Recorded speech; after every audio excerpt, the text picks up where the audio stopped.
Randomly, this is going to sound probably very vain actually, but I collect mirrors. First flat in London was when I moved from Plymouth, my hometown, to London, and I was in Stratford, right by the pool, because I had no idea where I wanted to live in London. But then I moved to Borough, and around Borough Market is where I've been ever since. One thing that I like to do is, I think maybe starting somewhere like a Flatiron Square. That was like something that I used to go quite often because I lived really close to it.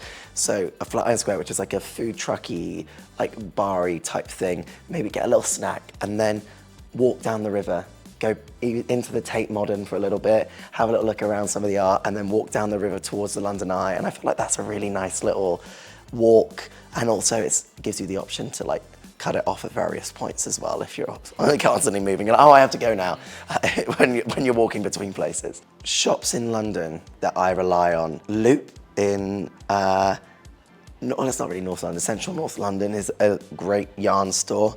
Borough Market is amazing to go through for some food.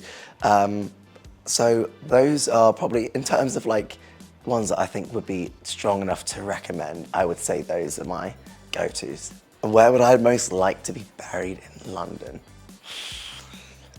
Oh, tough one.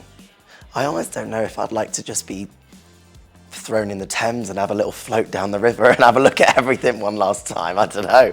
The thought of being buried underground scares me a little bit, to be honest. I would buy Buckingham Palace and bring all of my friends and family, and we would all live there, and it would be like the most fun, weird commune you've ever been to. I think that's what I would do. That's assuming I could kick out all the royals, but yeah, unless they give us a little wing, I don't know.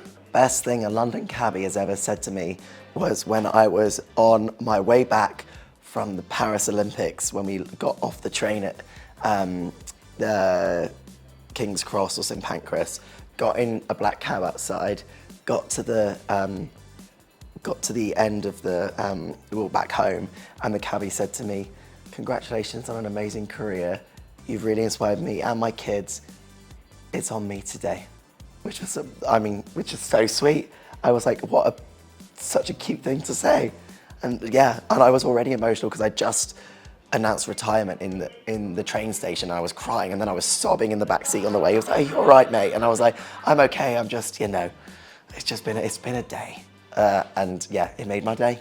London secret. I mean, it's very, very niche, but when you get off the train at Stratford station, if you want to get to the Olympic Park the quickest, you have to go out through the mall, then past the M&S, in through the car park on the lower level, and then up the escalators, the first one you see on the left. And that is the fastest way to get to the Olympic Park and undercover from rain. If I was Mayor of London for the day, I would have a mandatory hour of knitting. Everybody has to stop work and have a little, I was trying to think of a siesta pun, like a knitesta. And when you're walking in the streets, not to be on your phone. Random, I know, but I feel like that would be a fun one-off day. Not forever, just one day. What makes someone a Londoner in my eyes is being able to get from A to B on the tube without having to look where you're going. I collect, randomly, this is going to sound probably very vain actually, but I collect mirrors. So randomly, we started a mirror wall in our apartment in London, which has now moved, but people always said to us, like, what can we get you for Christmas? What can we get you for your birthday? Like, we have no idea what you're so hard to buy for.